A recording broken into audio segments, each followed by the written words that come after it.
আসসালামু আলাইকুম। আমি যদি আপনাকে প্রশ্ন করি এনটি এই বানানটা না লিখে আমি যদি লিখি এনটি, দেখেন এই দুইটা বানানের মাঝে আপনি নিশ্চিত পেস লাগাইবেন। কোথায় ই দিয়ে লিখবো, কোথায় আই দিয়ে লাগাবো। আপনি যদি পেস নাও লাগান, আমি লাগাইছি।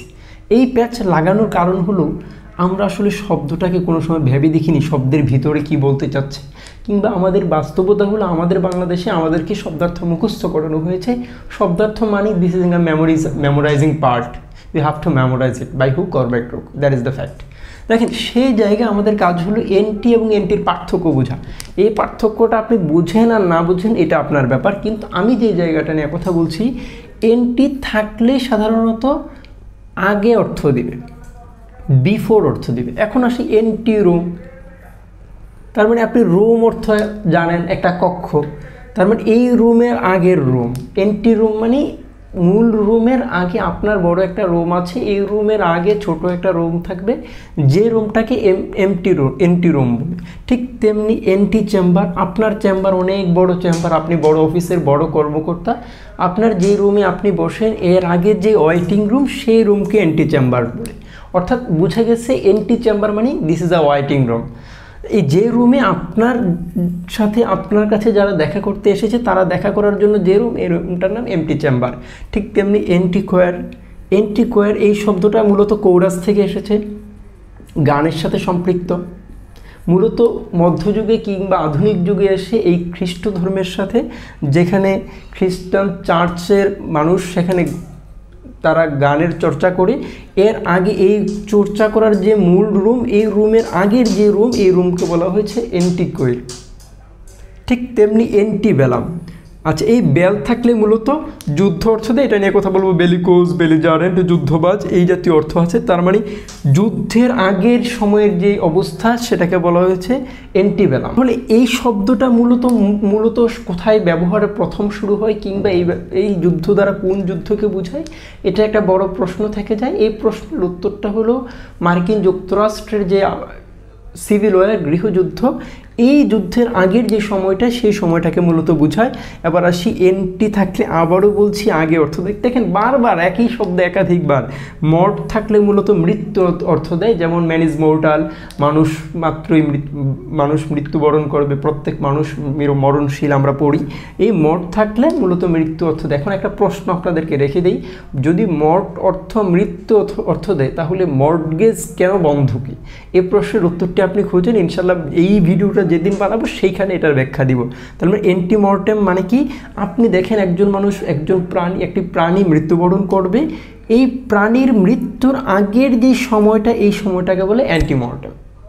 বলছি এন্টি থাকলেই আগে অর্থ দিবে। দেখেন এন্টি মেরিডিয়াম, কিংবা এই শব্দটা আপনি না পরিচিত হলেও মোবাইল ফোন ব্যবহার করার কারণে আপনি AM PM এই শব্দগুলির সাথে কিংবা এই শব্দ সংক্ষেপের সাথে আমরা খুব বেশি পরিচিত, কিংবা আমাদের সাথে এটা খুব বেশি প্রচলিত।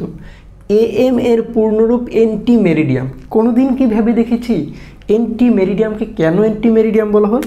এন্টি থাকলেই মূলত আগে অর্থ দেয়। মূলত এই মেরিডিয়াম মানে হলো মিড ডে কিংবা নুন অর্থ দেয়। এই অর্থাৎ দুপুরের আগের যে সময়টা, একেবারে মধ্যাহ্নের যে আগের যে সময়টা, এই মধ্যাহ্ন নিয়ে আবার কথা বলার দাবি রাখে। অন্ন মূলত একটা শব্দ, অন্ন থেকে আহ্নিক গতি, এই আহ্নিক গতি কিংবা বার্ষিক গতি এই জিনিসটার সাথে পরিচিত।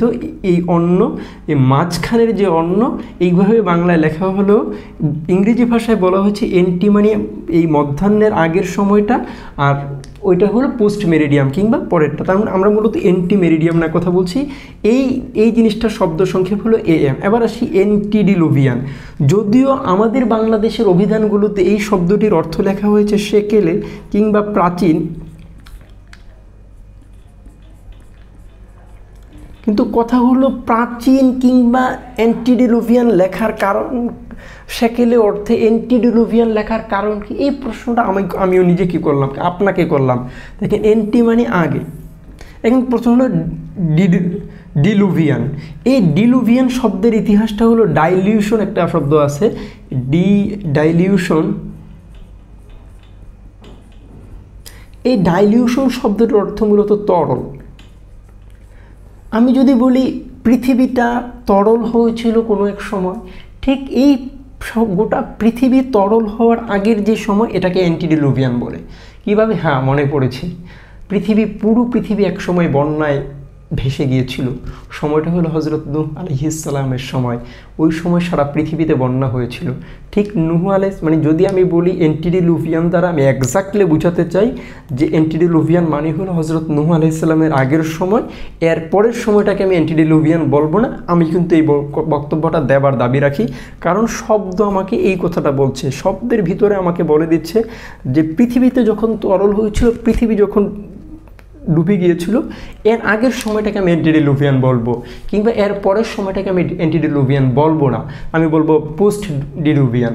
ঠিক এই শব্দটা বানানোর মতো সক্ষমতা আমার মনে হয়, যদিও আমি অভিধান দেখিনি কিংবা ভুল করেছি, আমার মনে হয় এই শব্দটা কোনো অংশে ভুল হওয়ার দাবি রাখে না। তার মানে অ্যান্টিডিলুভিয়ান অর্থ সেকেলে প্রাচীন হওয়ার কারণটা আপনি বুঝতে পেরেছেন, অ্যান্টি মেরিডিয়াম বুঝেছেন, অ্যান্টি মানে প্রাচীন বুঝেছেন। দেখেন, আমি বারবার বলি আপনাদেরকে, আমি এই রাষ্ট্রের নাগরিক হিসেবে আমার বক্তব্য হলো আপনি শব্দের ইনার মিনিংটা বোঝার চেষ্টা করেন।